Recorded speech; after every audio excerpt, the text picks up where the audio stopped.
place! Ma'am, I do run the place. This is my store. Officer, she's refusing to leave and bothering customers. I want her removed. Ma'am, whose store is this? Mine.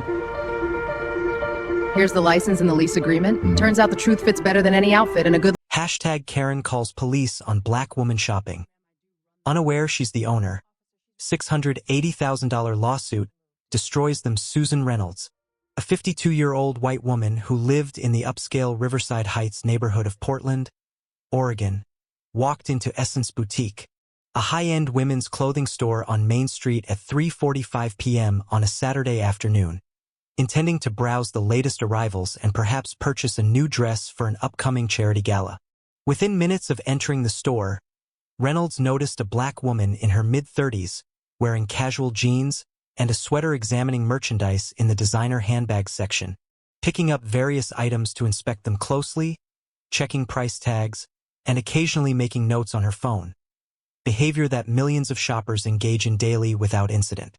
Without speaking to the woman, without asking any questions, without observing any actual shoplifting or suspicious behavior beyond a black woman touching expensive merchandise, and despite the fact that the store had multiple cameras, security tags on items, and staff members present who showed no concern, Reynolds decided this woman must be stealing and immediately pulled out her phone to call 911, reporting what she claimed was a black woman shoplifting designer handbags, and insisting police respond immediately to stop the theft in progress. Reynolds's 911 call, which would later be released to the media as part of the legal proceedings, included her breathless insistence that this woman is definitely stealing. She keeps looking around nervously and putting things in her purse. She doesn't belong in a store like this. You need to send officers right away before she gets away with thousands of dollars of merchandise. What Reynolds didn't know, what her racist assumption that a black woman examining expensive merchandise must be stealing rather than shopping had prevented her from considering, was that the woman she was reporting to police was Amara Williams, the 36-year-old founder and owner of Essence Boutique, a successful entrepreneur who had built the business from nothing over 8 years into one of Portland's premier destinations for high-end women's fashion, and that Williams wasn't shoplifting but rather conducting her routine Saturday inventory check where she personally examined new arrivals, verified pricing accuracy, assessed quality control, and made notes about which items to feature in upcoming marketing materials. Reynolds' decision to call 911 on a business owner working in her own store would result in police responding with lights and sirens based on Reynolds' false report of a theft in progress. Officers entering the boutique with hands on weapons while startled customers watched in horror. Williams being publicly accused of shoplifting in her own business while Reynolds stood nearby insisting, "I know she was stealing. I saw her." The entire humiliating encounter being captured on the store's comprehensive security camera system from multiple angles, and ultimately a $680,000 lawsuit filed by Williams against both Reynolds personally and the police department for defamation, false accusation, racial discrimination, intentional infliction of emotional distress, and violation of civil rights. A lawsuit that would financially devastate Reynolds, cost her her job when her employer learned of her racist behavior, destroy her reputation in the community when the security footage went viral with 143 million views, and result in Williams using the settlement money to establish a foundation supporting black women entrepreneurs while Reynolds filed for bankruptcy and became a national symbol of the real world. Consequences that Karens face when their racist assumptions and false police reports cause actual harm to innocent people who were simply existing while black. Before we go further, what city or country are you watching from? Drop it in the comments. We love seeing where you're tuning in from. If you believe business owners should be able to work in their own stores without being accused of shoplifting, then like this video and subscribe. Amara Williams stood in the designer handbag section of Essence Boutique, the high-end women's clothing store she had founded 8 years earlier, carefully examining a new shipment of luxury handbags that had arrived from Milan that morning. At 36 years old, Williams had built Essence Boutique from a small startup operating out of an 800-square-foot space into a thriving 4,000-square-foot boutique in one of Portland's most desirable shopping districts, carrying exclusive lines from European and American designers, and serving a clientele that included professionals, celebrities, and anyone who appreciated quality fashion and personalized service. Williams's journey to business ownership had not been easy. After graduating from the University of Oregon with a degree in business administration and a minor in fashion merchandising, she had worked for several major retailers, rising to management positions but constantly facing barriers to advancement that her white colleagues didn't encounter. At age 28, frustrated by corporate limitations and inspired by her grandmother, who had run a small dress shop in the 1960s, despite the obstacles Black women business owners faced during that era, Williams had taken her savings, secured a small business loan, and opened Essence Boutique with a vision: create a shopping experience that made all women feel valued, seen, and beautiful. 8 years later, that vision had become reality. Essence Boutique employed 12 staff members, generated over $2 million in annual revenue, had been featured in Portland Monthly magazine as one of the city's best boutiques, and had earned Williams recognition from the Chamber of Commerce as an emerging business leader. The store's success was built on Williams's hands-on approach. She personally selected merchandise, built relationships with designers, trained her staff in customer service excellence, and maintained quality control by regularly examining inventory herself. On this particular Saturday afternoon, Williams was dressed casually in jeans and a comfortable sweater, her typical attire when working behind the scenes on inventory rather than engaging directly with customers on the sales floor. She had arrived at the store at 2 p.m. to receive and process the shipment of designer handbags, a collection of Italian leather bags ranging in price from $800 to $3,500 that she'd carefully curated for the upcoming fall season. Williams moved methodically through her inventory process, removing each bag from its protective packaging, inspecting it for any shipping damage or quality issues, checking that the price tags matched her ordering documentation, photographing select pieces for the store's Instagram account, and making notes on her phone about which bags to feature in the front window display. She handled each bag carefully, turning it over to examine stitching, checking clasps and zippers, opening and closing compartments, the kind of detailed examination that any quality-conscious retailer would conduct.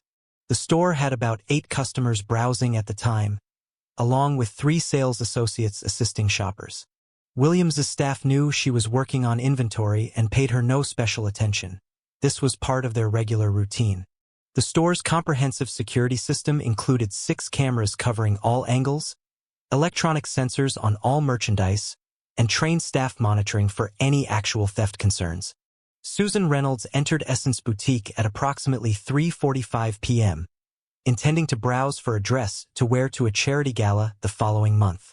Reynolds, a 52-year-old marketing executive at a Portland tech company, lived in the affluent Riverside Heights neighborhood and considered herself a regular customer at upscale boutiques in the area, though she had never shopped at Essence before. Reynolds had what she would later claim were legitimate concerns about crime in Portland, concerns that multiple witnesses and her own social media history would reveal were actually racially coded. Assumptions that Black people in certain spaces didn't belong and were probably criminals. Her Facebook page, which would later be obtained during discovery in the lawsuit, contained multiple posts sharing articles about shoplifting, several comments about certain people ruining nice neighborhoods, and reactions to local news stories that revealed a pattern of racial bias in her worldview. When Reynolds entered the boutique and saw Williams, a Black woman in casual clothes examining expensive handbags, her biased assumptions immediately activated. Despite Williams clearly being engaged in legitimate retail activities, carefully handling merchandise, making notes, moving bags between the display counter and the back storage area, despite the presence of staff members who showed no concern, and despite having no actual evidence of any wrongdoing, Reynolds decided Williams must be shoplifting. Reynolds watched Williams for approximately 2 minutes, during which Williams continued her inventory work, completely unaware she was being surveilled by a customer with racist assumptions.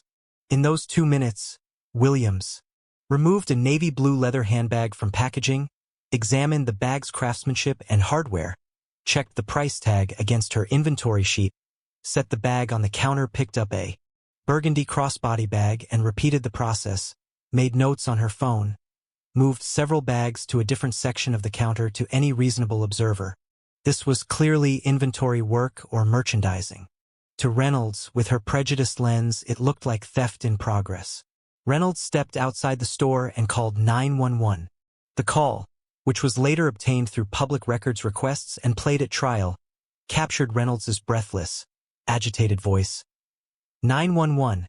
I need to report a shoplifting in progress. I'm at Essence Boutique on Main Street. There's a black woman here stealing designer handbags. She keeps looking around nervously. This was false. Williams had been focused on the merchandise, not looking around nervously. And I've seen her putting items into her purse. Also false. Williams had been placing bags on the counter, not in her personal bag. She definitely doesn't belong in a store like this. Revealing statement. You need to send officers right away before she gets away with thousands of dollars of merchandise. The dispatcher asked Reynolds to describe what she was seeing. Reynolds embellished further. She's wearing jeans and a sweater. She looks like she can't afford anything in there. She keeps picking up really expensive bags and checking the prices and then looking around to see if anyone's watching her. Again, all behaviors consistent with shopping or inventory work. Reframed through Reynolds's racial bias as suspicious.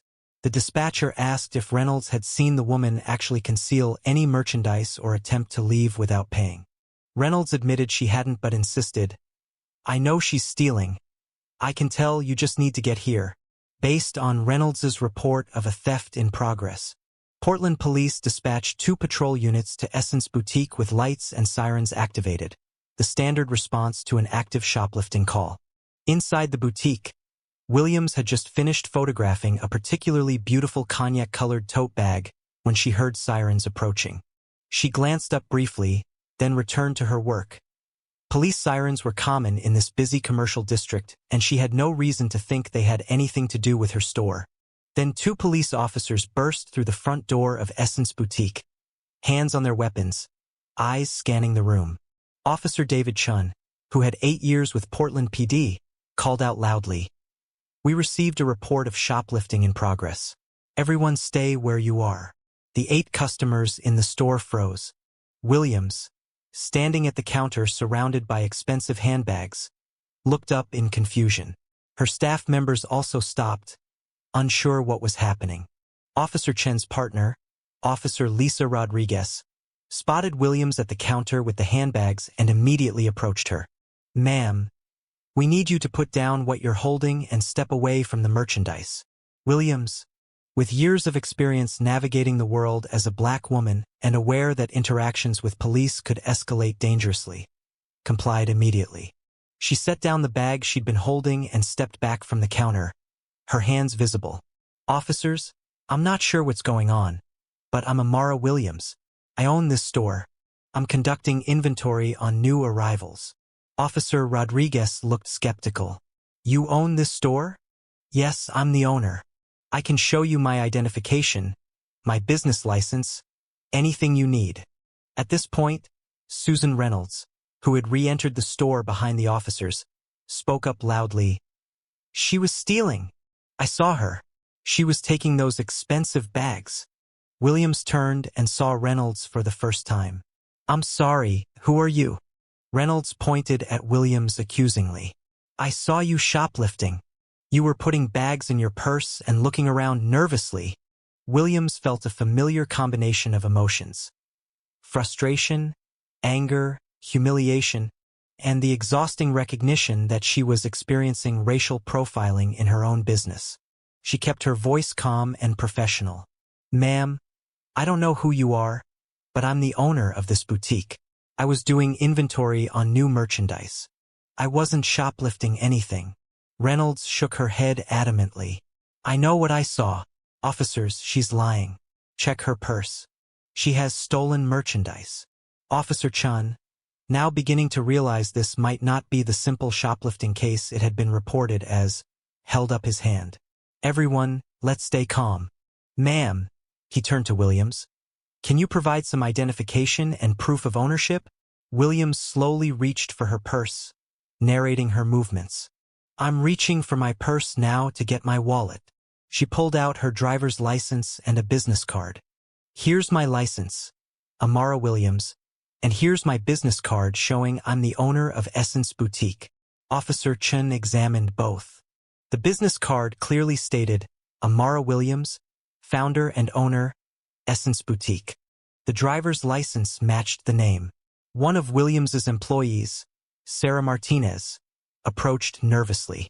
Officers, Ms. Williams is absolutely the owner. She's been the owner for 8 years. She was doing inventory like she does every week. There's no shoplifting here. Another employee, Jennifer Kim, added, We all work for Ms. Williams. She owns the store. This is insane. Officer Rodriguez turned to Reynolds. Ma'am, did you actually see this woman conceal merchandise or attempt to leave without paying? Reynolds faltered slightly. Well, no, but I saw her acting suspicious, touching all those expensive bags, looking around. She was doing inventory, Sarah interjected. That's literally her job as the owner. Officer Chun sighed, clearly realizing what had happened. Ma'am, he said to Reynolds, it appears you've reported the store owner for shoplifting in her own business. Reynolds's face reddened. How was I supposed to know she owns the place? She was dressed like... She didn't look like an owner. I was trying to help prevent theft. Williams spoke, her voice controlled but edged with fury. I didn't look like an owner to you? What exactly does an owner look like? Because I own this business. I built it from nothing. And you called police on me for working in my own store because apparently, in your mind, a black woman examining expensive merchandise couldn't possibly own the store. She must be stealing. Reynolds stammered. That's not... I wasn't being racist, I just thought. You thought a black woman didn't belong in a high-end boutique except as a thief. Williams finished. That is racism. And your false accusation just humiliated me in front of my customers and my staff in my own business. The 8 customers who had witnessed the entire encounter were visibly uncomfortable. Several had pulled out phones and were recording. One elderly white woman spoke up. I shop here regularly. Ms. Williams is always here. She's wonderful. This is absolutely outrageous. Officer Chun turned to Williams. Ms. Williams, I apologize for the confusion. We were responding to a 911 call reporting active shoplifting. It's clear now that no crime occurred.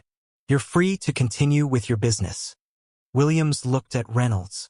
Officer, I want this woman trespassed from my store. She falsely accused me of a crime, she called police and made a false report, and she did so based on racial bias. I want her charged with filing a false police report. Reynolds's eyes widened. What? I didn't file a false report. I genuinely thought... You genuinely thought... I was shoplifting based on zero evidence and entirely on the fact that I'm black, Williams said. That's not a good faith report. That's a racist assumption that wasted police resources and defamed me as a business owner. Officer Chun explained that Williams could file a complaint about the false report and could pursue the matter civilly, but criminal charges would be up to the district attorney. He issued a trespass warning to Reynolds barring her from returning to Essence Boutique. Reynolds left the store humiliated and angry, still insisting she'd done nothing wrong. The customers gradually left, though several left contact information with Williams, offering to serve as witnesses to what they'd observed. Williams's staff tried to comfort her, but she was devastated. Humiliated in her own business, accused of theft while doing her job, forced to prove her ownership to police because a racist customer had made assumptions. Williams closed the store early and went home, where she cried for the first time in years from the sheer weight of being subjected to such blatant racial profiling. Then she called her attorney. The security camera footage from Essence Boutique was comprehensive and damning to Reynolds's claims. 6 cameras from different angles captured Williams conducting normal inventory procedures for over 30 minutes before Reynolds entered. Williams carefully examining merchandise in ways consistent with quality control, Williams making notes. On her phone, visible in footage, Williams moving bags between areas in obvious merchandising patterns. No attempted concealment of any items. No nervous behavior or looking around as Reynolds claimed. Reynolds watching Williams suspiciously for 2 minutes. Reynolds exiting to make her phone call. Police entering the store.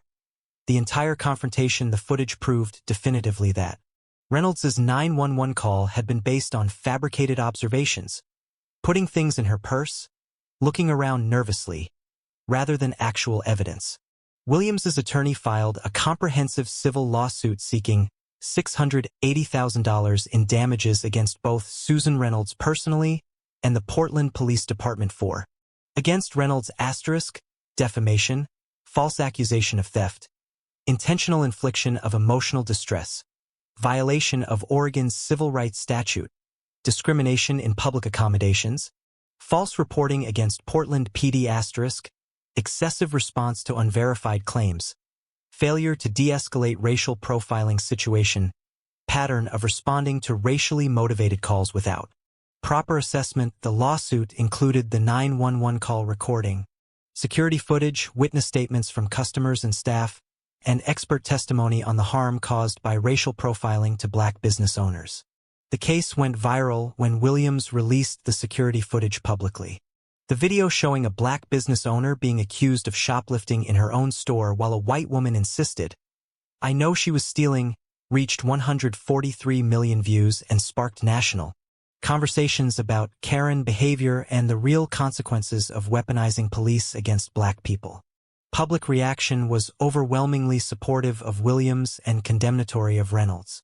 Social media users identified Reynolds. She was already named in public court documents. And her employer, a Portland tech company, faced pressure to respond. Within a week, the company announced Reynolds had been separated from employment due to conduct incompatible with company values. Reynolds' reputation was destroyed. Her name became synonymous with racist false reporting. She received intense public criticism, lost friendships, and found herself unable to go out in public without being recognized and confronted.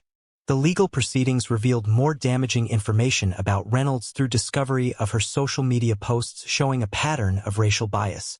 Expert witnesses testified about the documented harm that false police reports caused to Black business owners and the chilling effect of racial profiling on Black entrepreneurship.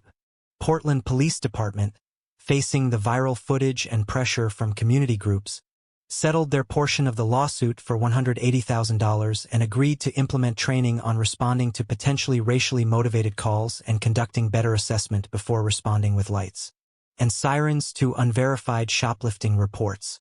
Reynolds, facing the prospect of a trial where her social media history and false 911 call would be presented to a jury, settled her portion of the lawsuit for $500,000, her maximum insurance coverage.